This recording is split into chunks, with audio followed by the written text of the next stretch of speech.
حضرت مالک بن دینار فرماتے ہیں میں توبہ کرنے سے پہلے بہت بڑا شرابی تھا، میری 2 سال کی بیٹی تھی، میں شراب پینے لگتا تھا تو میری شراب گرا دیتی تھی، کہتی ابا میں تجھے گناہ نہیں کرنے دوں گی۔ 2 سال کی بیٹی، فرماتے میری بد نصیبی دیکھو میری بیٹی فوت ہو گئی۔ ایک رات میں خواب دیکھتا ہوں کہ دوزخ جنت کے فیصلے ہو رہے ہیں، قیامت قائم ہو گئی ہے، کے لیے دوزخ کا حکم آ گیا۔ میرے پیچھے ایک بڑا سا اژدہا، بڑا سا سانپ بھاگنے لگا، فرماتے ہیں میں دوڑتا جا رہا ہوں، ایک بزرگ نظر آئے، میں نے کہا مجھے بچانا، کہنے لگے بیٹا میں کمزور ہوں، میں نہیں بچا سکتا۔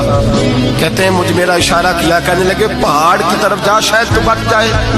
کہتے ہیں میں پہاڑ کی طرف جا رہا تھا تو وہاں سے بیٹی آ رہی تھی، میری بیٹی دوڑتی آئی، میری گود میں بیٹھی اور اژدہے سے کہنے لگی دفع ہو جا، تو میرے ابو کو نہیں جلا سکتا۔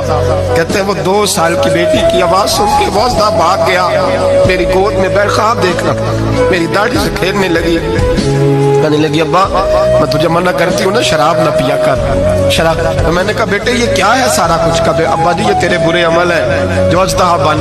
تو بزرگ کون تھے؟ کہنے لگے بیٹے ابا جی وہ آپ کا نیک عمل ہے، پر وہ کمزور بڑا تھا آپ کو بچا نہیں سکا۔ ابا جی بس کر دیں، بس کر دیں، اب آپ برے کام نہ کریں، آپ توبہ کر لیں، جو پچھلے گناہ ہو گئے میں اللہ کی بارگاہ میں سفارش کروں گی، رب آپ کے معاف کر دے گا۔ مالک بن دینار فرماتے ہیں میری آنکھ کھلی تو میں پکی توبہ کر گیا۔ بیٹیاں تو بخشوانے آئی ہیں دنیا میں، بخشوانے، اور یہاں لوگ فخر کرتے ہیں، فخر سے بتاتے ہیں، کہتے ہیں میرے بیٹے کے 15 رشتے ہیں، شاید مجھے قرآن دازی کرنی پڑے، شرم کر، حیا کر۔ لوگیوں کی بیٹیوں کے بارے میں اس طرح کے انداز اختیار کرتا ہے، تو گناہ کرتا ہے پھر اس پر تو پھولتا نہیں سماتا، اور تو پھر تجھے حیا نہیں آتی۔ لوگ ٹیس کرتے ہیں، میں نے دیکھا ہے، ان کے بھائی کو تکلیف دیتے ہیں، ان کے باپ کو تکلیف دیتے ہیں، اذیت پہنچاتے ہیں۔ ڈرنا چاہیے، گناہ کرتے ہو پھر فخر بھی کرتے ہو، شرم آنی چاہیے۔